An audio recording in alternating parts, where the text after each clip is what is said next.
Next, a young boy witnesses a terrible crime. She was gagged. She's been tied. Her hands were tied and everything. The chief suspect virtually turns himself in. He appeared exactly like the composite sketch. We have him with no alibi. But forensic tests failed to tie him to the crime. It was not a cheerful day for the prosecution. I couldn't believe they were going to let him walk to possibly do this to somebody else. Could forensics provide the answer?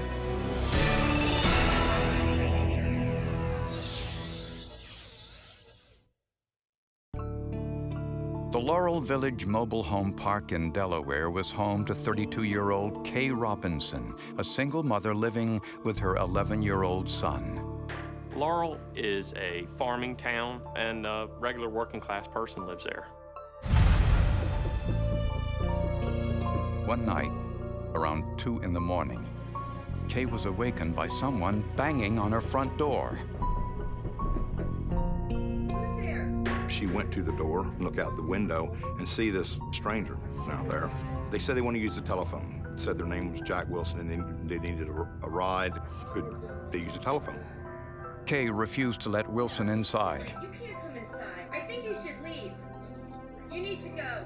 Kay Robinson called 911, and the Delaware State Police did respond, but didn't see anything out of the ordinary, so they cleared the scene without any further investigation.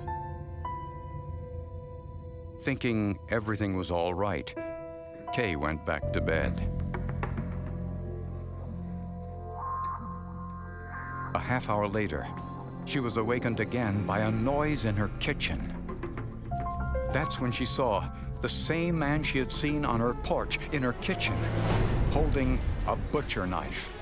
He chased Kay through the house, grabbed her by the arm, put a knife to her throat, and told her to follow his orders. If not, he said he'd kill her son, who was in the adjoining bedroom. From that point, as little as she could do, it was just completely 3 hours of torture, just horrific torture that she endured. After sexually assaulting her, the man told Kay that he lived in the same mobile home park and had 2 children. Then he stabbed her almost 30 times and left her for dead. Before leaving, the perpetrator checked on Kay's son, who pretended to be asleep. When the man left the house, Kay's son rushed to their neighbor's house for help. 911, what's your emergency? Yes, my next door neighbor has been robbed and she's been stabbed. It sounded like that they might have raped her. Police arrived to find Kay near death. Her neck was cut as bad as anyone's neck I've ever seen in my life. She was stabbed several times in her back. It was over 25 times.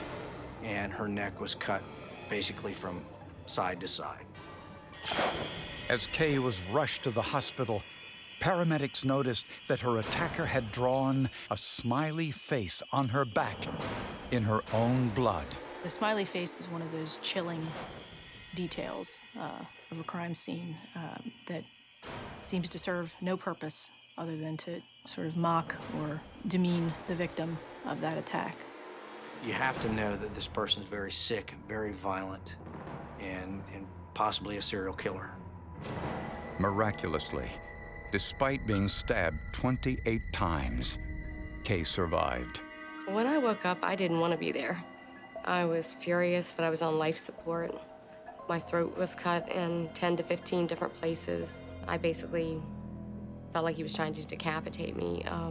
I felt like I was in a horror movie. They didn't sever her carotid artery or her jugular vein or spinal cord so that she would have been paralyzed or anything like that. She's extremely lucky. It's just unbelievable, a miracle in my book, and I think everybody felt that way. Kay not only survived, she said she'd be able to identify her attacker if she ever saw him. He didn't blindfold me. I was making myself remember every little detail that I could about him, right down to the length of his fingernails. All police had to do was find him. Kay Robinson will never forget the look on the man's face who mercilessly stabbed her over and over again. He was asking, "Are you dead yet, bitch?" And when I tried to reply, I mean, he continued stabbing me with even more force. I knew right away that I was gonna have to pretend to be dead. This is a very brutal crime. And the way it happened, the random way it happened, and the horrific way it happened, led everybody to start feeling a little bit uneasy and a little bit unsafe. The intent was to kill. It was not to wound, it was not to leave a mark, it was to kill. The attacker did something police found highly unusual. He left the bedroom light on throughout the attack. So Kay was able to watch him over an extended period. From her description, police artists created a composite sketch which was released to the media. However, they didn't tell the media about the smiley face drawing the attacker made on Kay's back. It was not part of any press release. Therefore, this would be something that would only be known to the attacker or be familiar to the attacker. Kay also said she made a mental record of everything he touched. The man took pains to wipe off his fingerprints, but Kay thought he might have overlooked one of the items, a blue glass. He drank out of the glass, and then he made a point to take his sleeve and wipe the prints off of the glass, but then grab the glass out of his hand and set it back on the table. There were several prints on the glass. We thought it may have been some kind of lubricant used by the perpetrator. Fearful that the prints might smear or even melt, Hegman placed the glass in a freezer. The idea to put the tumbler in the freezer was actually to set the print to cause it to become rigid so we could apply powder at some point in time and lift it. 3 full prints were lifted and photographed. 2 weeks after the attack, police were called again to Kay Robinson's home, this time by her neighbors. They said a man drove up to Kay's home, lit a candle, and got down on his knees to pray. He was very concerned that the person who attacked Kay Robinson be apprehended and wanted to pray for that to happen and to assist police in any way that he could to see that that attacker was apprehended. The man was 38-year-old Doug De Silva. In his truck, taped to his windshield, he had a newspaper article about the case with a copy of the attacker's composite sketch. When he was asked about that, why he had that, he said that so that he could drive down the road and look for the suspect and keep his eye on the composite at the same time to try to find someone that looked just like that. But someone did look just like that. Doug De Silva. He very distinctly resembled the composite drawing of the suspect in that attack. De Silva lived 100 miles away, but his ex-wife and daughter both lived in the same mobile home park as Kay Robinson. A year earlier, he was a suspect in the murder of a 16-year-old girl at a nearby high school. He was also a person of interest in a murder that had occurred 6 months prior to the attack on Brenda Kay Robinson. Police brought De Silva in for questioning. In the middle of the interrogation, he did something very odd. He asked for a job application because he said he wanted to become a state trooper. We thought maybe that he might even be taunting us at that point. We were very suspicious of that. Police put together a photo lineup, and Kay Robinson identified De Silva as the man who attacked her. She immediately picked him out as the person that was in her house. There was no doubt in her mind. I know that this is the man that did it. It was more like an internal reaction.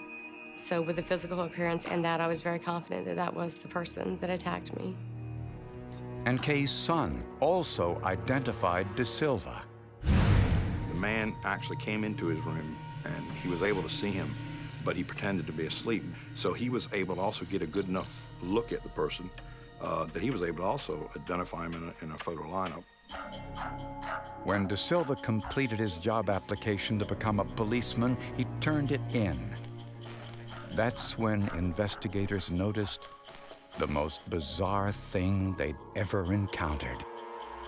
There was a smiley face on the bottom of the document, and that had the same chilling effect on the investigators because they knew that on Kay Robinson's back that the attacker had drawn a smiley face in blood.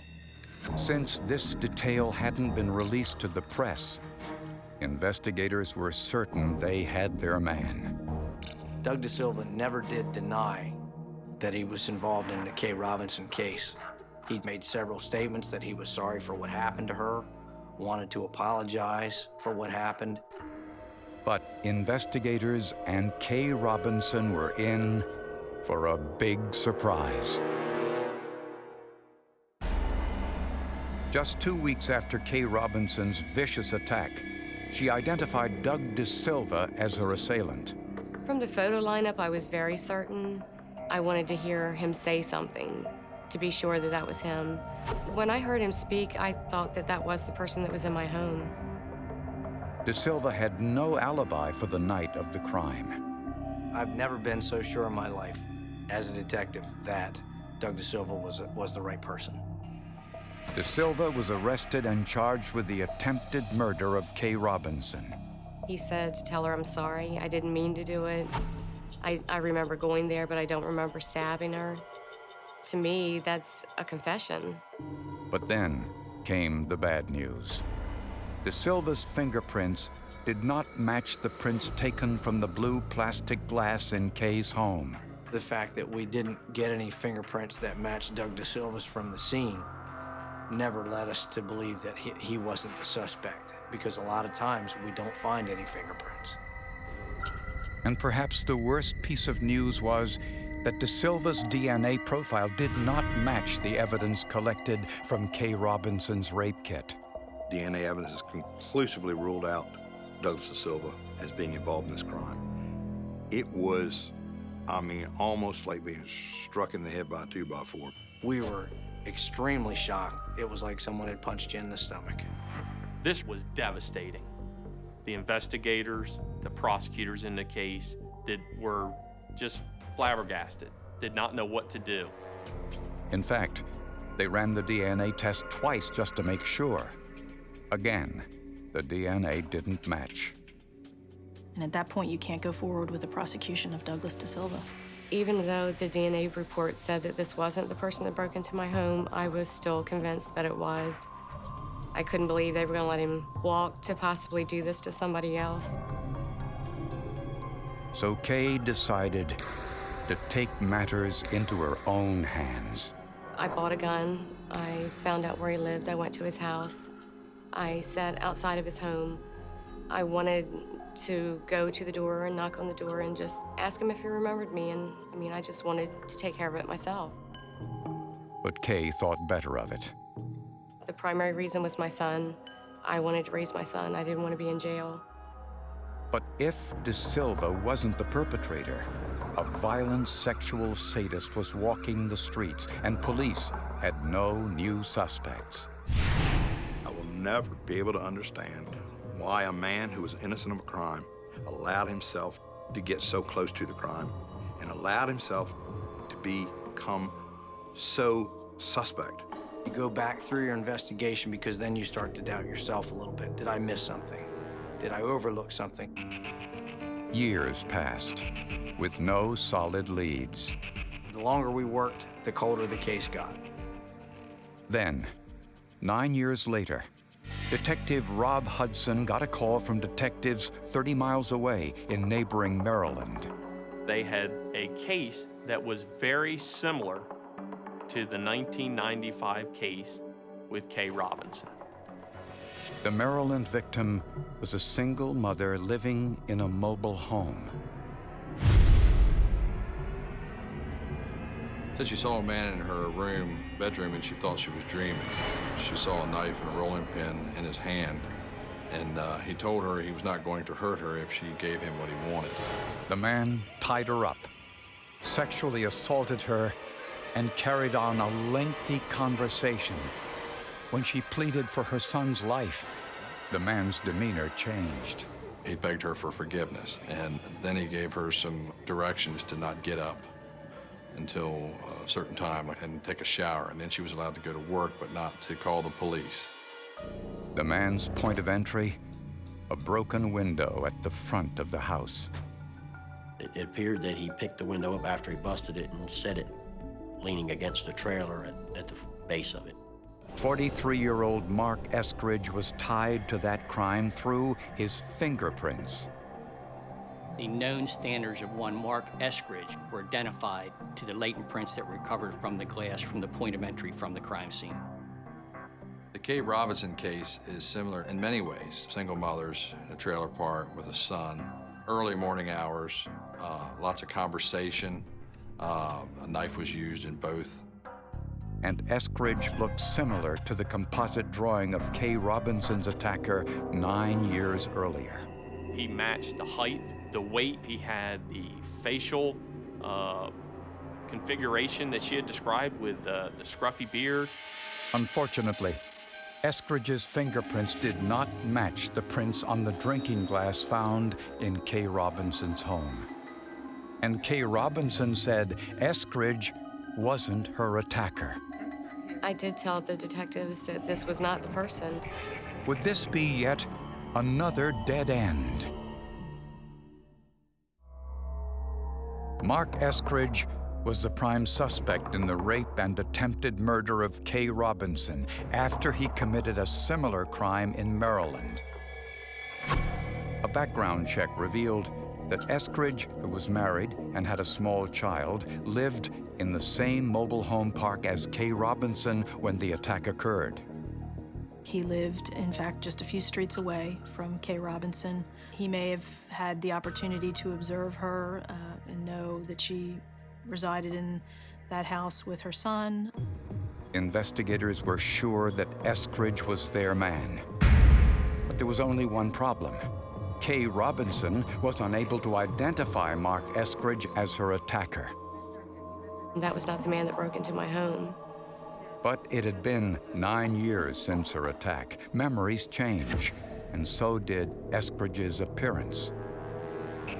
Fortunately, investigators had the DNA of Kay Robinson's attacker. And when they compared Eskridge's DNA to the biological sample from Kay Robinson's rape test kit, investigators finally got the answer they'd been waiting for. When I received the call that the DNA was a match, I couldn't believe it. I was overjoyed. I couldn't wait to call Kay Robinson. I went through a lot of emotions. I thought, oh my God, I'm glad I didn't kill De Silva because it would have been the wrong guy. But, I mean, he could have been his twin. They were identical. Investigators believe Mark Eskridge targeted Kay Robinson since they lived in the same mobile home park, and he probably knew she was a single mother living alone with her son. Prosecutors think that Eskridge knocked on Kay's door claiming he had car trouble because he wanted to make sure no men were in her home.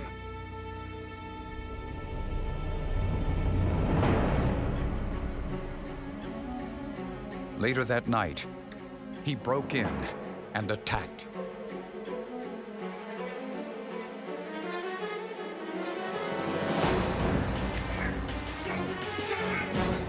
He told Kay that he lived nearby because he had no intention of letting her live. He attacked her repeatedly with a knife, but Kay Robinson's will to survive was too great. I still had a life to live, and I wanted my life back, and I was going to take it back a piece at a time. Eskridge left valuable DNA evidence behind, more reliable than any eyewitness. A decade after the crime, Mark Eskridge went on trial for the sexual assault and attempted murder of Kay Robinson. He was convicted and sentenced to life in prison, plus 20 years.